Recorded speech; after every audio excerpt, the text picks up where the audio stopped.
This idiot said, I don't know what Draymond does out there. He said, I don't like Draymond at all. You were a little kid in high school watching us win championships. Should be happy that you even witnessed that. Draymond talks a lot. You talk a lot now, so if you have 4 rings, sure, you talk a lot more. For All-Stars, you probably talk a bit more. Defensive Player of the Year, you for damn sure would talk more. If you ever wondered why the Memphis Grizzlies is not ready to compete for a championship, look no further than this idiot right here. They're actually depending on this guy to help them win a championship.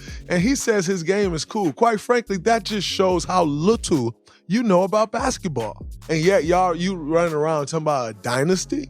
The dynasty starts after you, not with you. He plays with heart, knows the ins and outs of the defense. I guess that's why they like him over there. I'm trying to figure out why they like you in Memphis. Or do they like you in Memphis?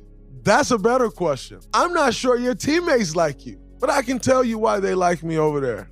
When you contribute in the way that I have contributed to 4 championships, they tend to like you. So next time you speak up on me, you should do some fact checking. Next time you speak up on me, I hope you're in a better situation than you in now, where the guys you play with actually enjoy playing with you because they actually think you're contributing to winning. Because it ain't happening right now, champ. You're not a champ. You're a clown. It ain't happening for you. Damn! Yo, Draymond really clowned the hell out of dude. When I first heard the Dillon Brooks quote, I was already expecting a clap back from Draymond at some point, but I didn't know he was gonna eat their buddy like that. Damn. For a dude whose team's never been past the second round, Dillon Brooks sure do talk a lot. Me personally, I love the extra back and forth. 1, because opponents' trash talking brings out the best in the Warriors. And 2, you already know Brooks is gonna take the matchup personal and try to do too much. Bro, what you on? I'm praying he makes his first shot, because if he does, you can pencil him in and get up another 20 that game. Brooks really thinks he's him, especially with Ja out. In Brooks' head, he thinks it's his team. It's hilarious how dude has zero self-awareness when he's shooting his team out of games.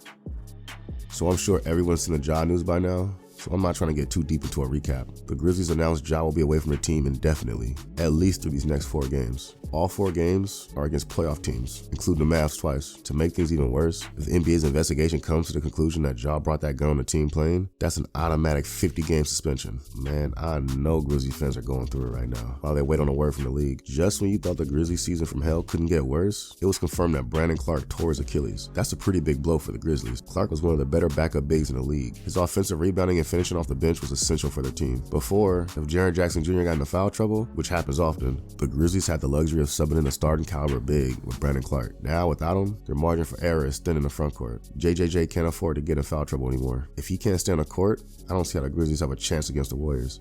Alright, now let's get into the actual matchup. The Grizzlies come to this game with a record of 38-26, while the Warriors sit at 34-32. Memphis and Sacramento are tied for the 2 seed, while the Warriors are currently holding on to the 5th seed. The Warriors are 2-0 against the Grizzlies so far this season, with this being 3 out of 4 regular season meetings between the two. Their final regular season matchup is March 18th at Memphis. The Grizzlies come into this matchup on a 3-game losing streak. Meanwhile, the Warriors came in losers of 2 in a row. On the Grizzlies side, no Ja Morant or Steven Adams. And for the Warriors, Wiggins and GP2 are still out. Look, obviously without those dudes, it changes up the matchups a lot. But I got a feeling it's going to be a tough game no matter what, for the simple fact that the Warriors have been terrible on the road. They've been struggling bad with a sorry 7-25 road record. The biggest reason for that? Their defense has a travel for road games. But if it's one team that can snap them out of their road woes, it's this Grizzlies team. Alright, let's talk about some keys to success if the Warriors are going to win this game. Even without Ja, Golden State can't sleep on this Memphis team. Tyus Jones is one of the more reliable backup point guards in the league. He's more than capable of filling in as a starter and providing steady production for Memphis. Without Ja, I understand that Bane and Jaren Jackson are the Grizzlies' 2 best players, but I feel like the best way to stifle this Grizzlies team is by slowing down Tyus. If you put Kuminga on him, he should be able to shut his water off as a primary defender. His length and athleticism alone should have Tyus in shackles. The next key for the Warriors is getting off to a good start. It's been too many times the Warriors have come out flat while their opponents race off to a double-digit lead, while the Warriors have to play catch-up the rest of the game. During their 5-game win streak, the Warriors actually had back-to-back games against the Blazers and Clippers, where they were down double digits at halftime but came back to win. Another point I'm gonna make, and this kind of goes hand in hand with getting off to a strong start, is first quarter defense. I don't know what it is about first quarters, but the Warriors have had some sorry first quarter defensive efforts. Just a few days ago against the Thunder, they gave up 40 points, and before that they gave up 41 to the Blazers, both in the first quarter. This is something the Warriors struggle with, especially on the road, but they're gonna have to figure it out eventually. This next one is obvious, but I'm gonna say it anyways. Shut Desmond Bane's water off. off. It's easier said than done, but Klay's done a great job defending Bane this year, and even back in the playoffs last year. Klay basically completely neutralized Bane that series. Limit turnovers. As long as the Warriors are taking care of the ball and not giving away extra possessions with careless turnovers, I have faith in the Warriors' ability to outscore anyone, but they have to win a possession battle. The only way Memphis has a chance is if they get up way more shots than the Warriors. That could be done by forcing turnovers or offensive rebounds generating second chance opportunities. If the possession battle is close, the Warriors should win. Anyways, that's all I got for y'all. If you stuck around this late into the video, I appreciate you. Like, comment, subscribe if you enjoyed the content. I got more on the way, so stay tuned.